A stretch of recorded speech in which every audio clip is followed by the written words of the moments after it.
Now a deep pass with 2 seconds to go. Larry Smith slam dunk at the buzzer. Illinois has won it. With the 103-92 victory, the Illini were on top of the world, but it was short-lived. When they got to the locker room, they realized they had lost Kendall Gill to a broken foot. I knew that it was pretty bad at the time that I did it. You know, at first I tried to trick my mind into saying that, oh, it's just a little, somebody kicked you in the foot and everything, but it felt like somebody shot me in the foot.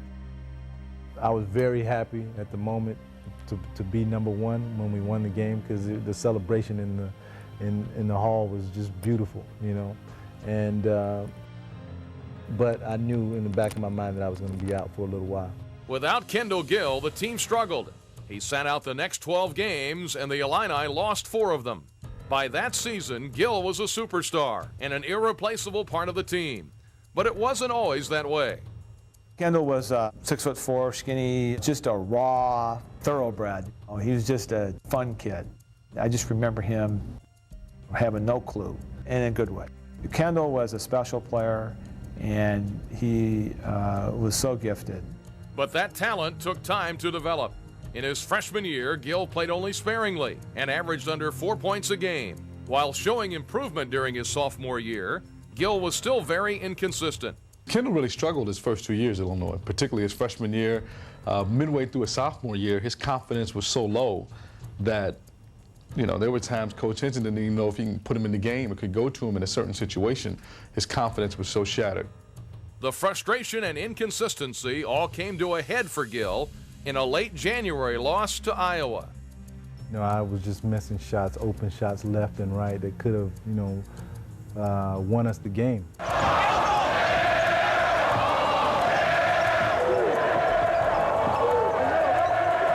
You know, the fans were on me that day, and you know, the next day in the paper in Champaign, it was saying, you know, how I missed every shot.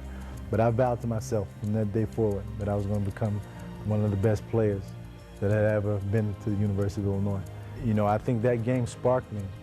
I was always a hard worker, but having to go through that and go through that controversy and going through that feeling of failure sparked me to a new level. It was during that summer between his sophomore and junior seasons that Kendall Gill transformed himself into a superstar. This was the time when everybody was anticipating Marcus Liberty coming in. And, you know, I love Marcus like a brother, but I had vowed to myself nobody is going to get my spot. That's why I stayed down there. I went to summer school every day. I was at MP.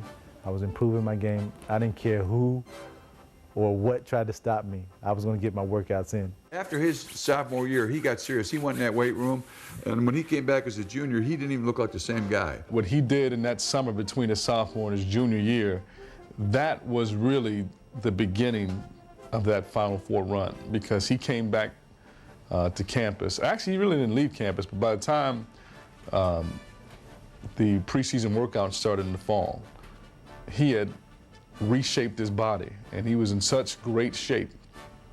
Kendall Gill had one of the greatest work ethics that I've ever seen.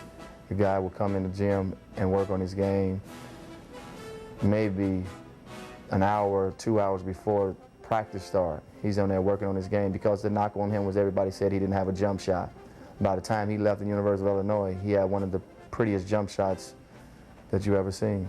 After everybody left the gym, Kendall wouldn't say anything, but he'd double back and go back in the gym and work on his game. He didn't want anybody to know. That's when I knew he was special. We'd be at the apartment watching TV. During commercials, Kendall pops down and does 30 push-ups or 30 squats with no weight. The hard work paid off for Gill. He finished his Illini career with 1,409 points and led the Big Ten in scoring his senior year. Right before Gill was set to return from his injury, the Illini headed up to Bloomington, Indiana, in what turned out to be one of the wildest finishes in the history of the program.